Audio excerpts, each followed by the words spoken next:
ESPN officially released their full top 100 players list, and CBS did one that I covered. The reason why I like going over these lists is because I keep saying it again.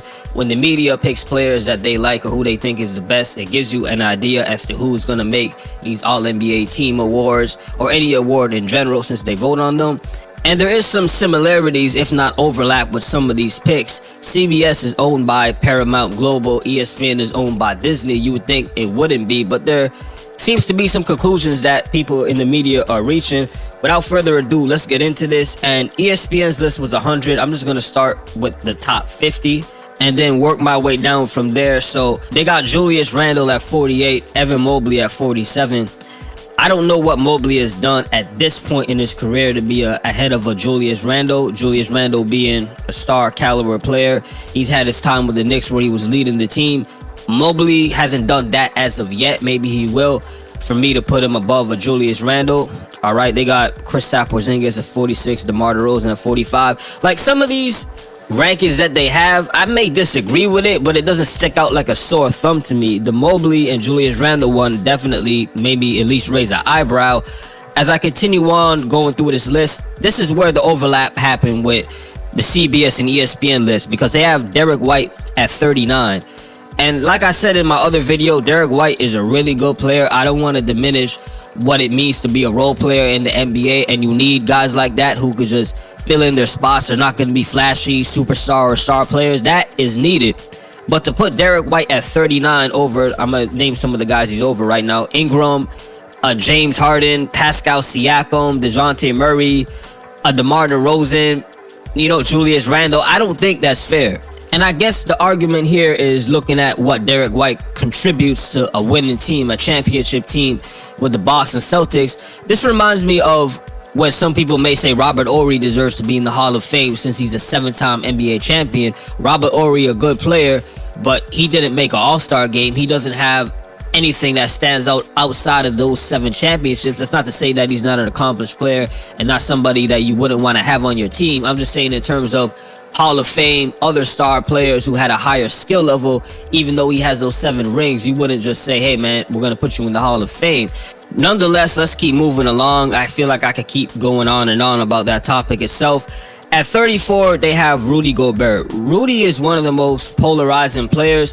The media seems to love him. He's getting voted for Defensive Player of the Year multiple times. He's ranked pretty high at 34 out of all the players in the NBA. Is a very good ranking to have. However, when you look at these votings, these anonymous voting polls by NBA players themselves, they say Rudy is the most overrated player in the league. So the media loves him, the players don't. I'm asking y'all in the comment section, what do you think as the fans? Because we already see both sides, what they say.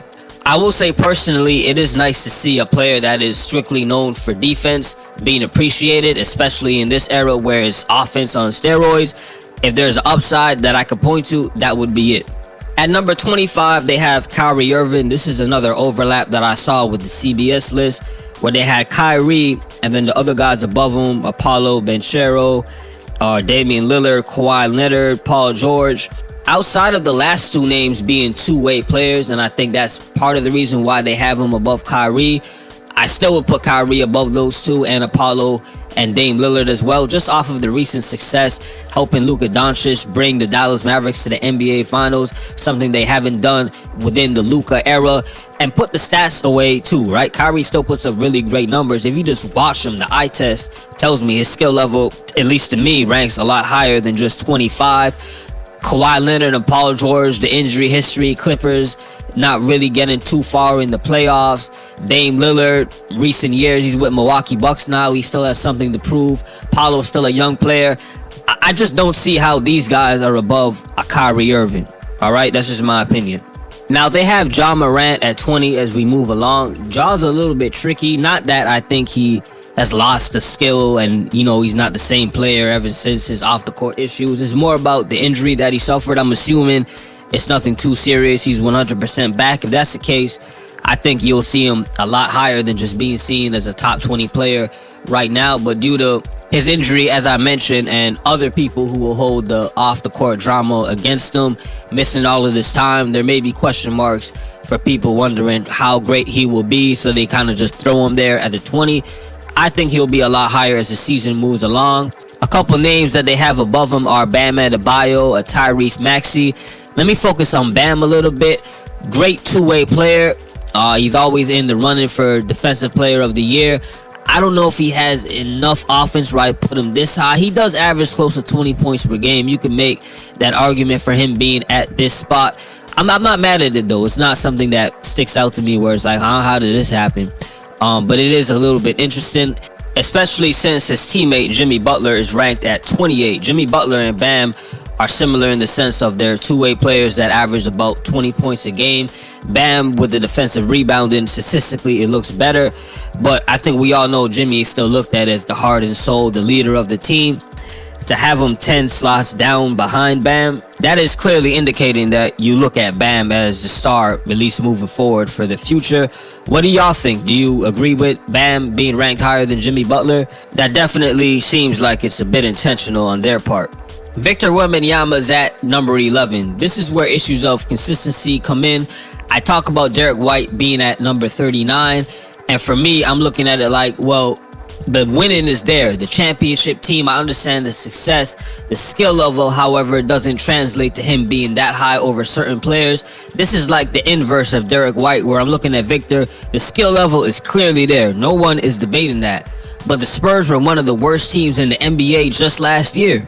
So how is he this high if we're talking about a Derrick White who's being ranked, obviously because of the team's success and what he brings to a championship squad? It should be held the same, right? Victor wouldn't be at 11. The Spurs got to be a lot better. I'm just saying, I want to keep this fair as possible. And again, I'm not questioning his skill set. I'm just looking at the team. They still got to win some more. Let's get into the top 10 now. I saved the best for last, man. Anthony Edwards is ranked 10. Kevin Durant at number 9. I got an issue with this too. Anthony Edwards' team, the Minnesota Timberwolves, swept the Phoenix Suns out of the playoffs 4-0. Not only that, Anthony Edwards had a great series as well overall. I believe averaging over 30 a game.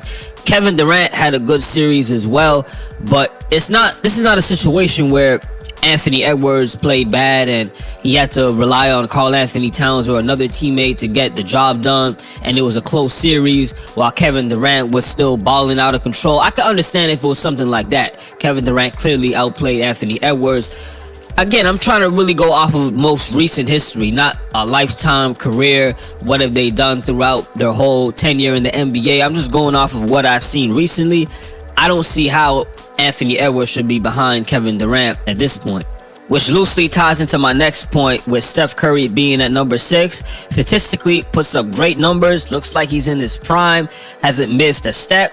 The Golden State Warriors, though, they missed the playoffs. I'm looking at LeBron James right behind him. I would put LeBron over Steph Curry, given the fact that he still got the Lakers into the postseason. He still looks like he's in his prime. A Joel Embiid, I would put above a Steph Curry at this point as well. As much as we love these players, these legends, what they've done, we still got to keep it real. Even Anthony Edwards, I'd put him above Steph Curry at this point as well. It just is what it is, man. Now for the top 5, Nikola Jokic is ranked number 1, Luka Doncic at 2, Giannis Antetokounmpo at 3, Shai Gilgeous-Alexander at 4, Jason Tatum at 5. This is all very, very subjective to me. You could pick and choose who you want to rank, who's higher above another person. I don't have any personal opinion that stands out against this top 5 that would make me think we got to reorder this and really dissect it. Nikola Jokic at 1, Luka Doncic at 2. It's hard to argue against those guys being the top 2 players in the NBA. What do y'all think at this point, man, about this top 5 and the whole list in general that I went through, 1 through 50?